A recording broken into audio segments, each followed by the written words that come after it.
Hi, everybody. So I want to take a little time for this week's Ed Puzzle to go over the project. There is going to be some stuff I'm going to ask you to take a look at in the next Ed Puzzle video that's a little bit more related to what we're doing. But I thought this would be a good idea, a good opportunity for me to kind of introduce the project to you, have you think about it a little bit.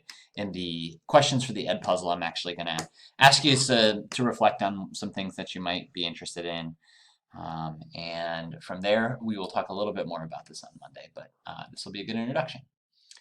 So in the Art Classroom folder, you will see there's a link now for the project, and there's a description of the project. So the idea of what we're looking at here for the project is we are going to ask you all to create your own quantitative reasoning activity.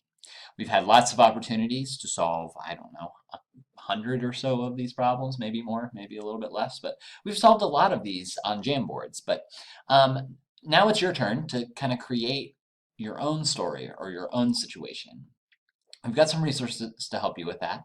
But the first thing that you're going to want to do is you're going to want to select a scenario or a type of problem that you want to work on. Again, it doesn't have to be from an article, but if you find a good graph that you think is really cool, or you find an article that has a good amount of data in it, you're welcome to use those. We've covered lots of different topics in this course, whether it be percentages or data analysis, conversions, graphs, things like that.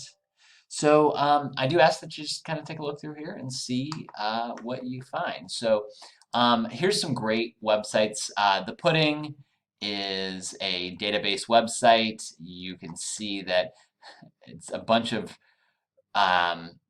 different stuff over culture, sports, people and culture, entertainment, social issues, and music, and they all have a very data-driven background behind them. So you can go into any one of those, read through the article. Again, it's not necessary to use the entire article. You might actually only use snippets of the article, but finding a good resource and something you want to write a QR problem over is a good way to start.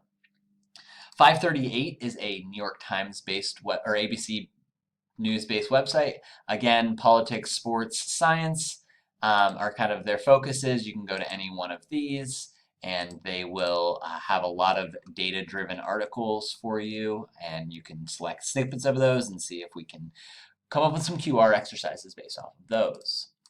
The Upshot is a New York Times version that is very data-driven. Again, if you find yourself behind a paywall where you can't get access to an article, let me know and I will get you access to that article.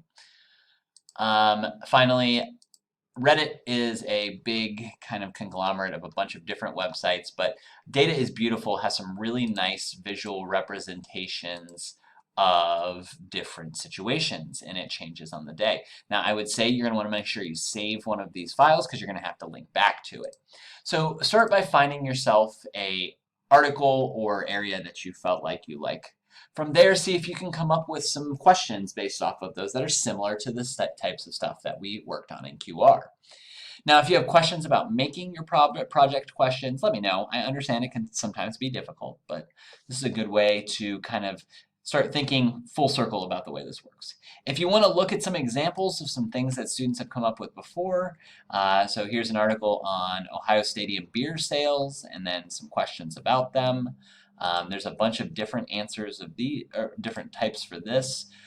This is about how many glasses of wine it takes to get drunk. That's very interesting. So anyway, a bunch of different types of questions. So the other thing that you need to do is you actually have to solve them. So when you're making your questions, phase one is just going to be to come up with your article and write a few rough draft questions.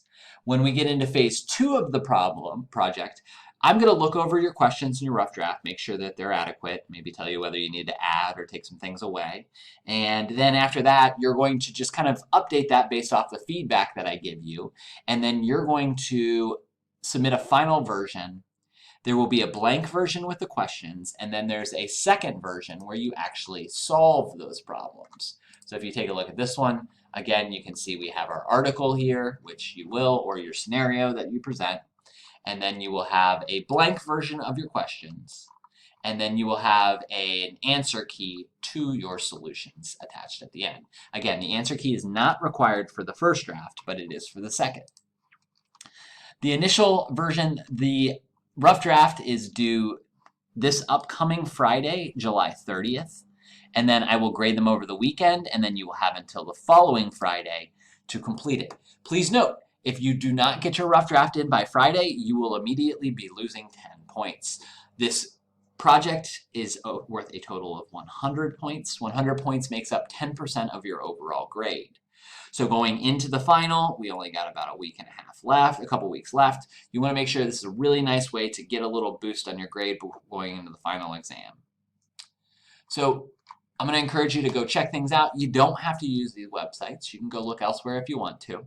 But I would like you to start looking over the weekend and take a little time and come up with those. And if you have any questions about that project, reach out to me, okay?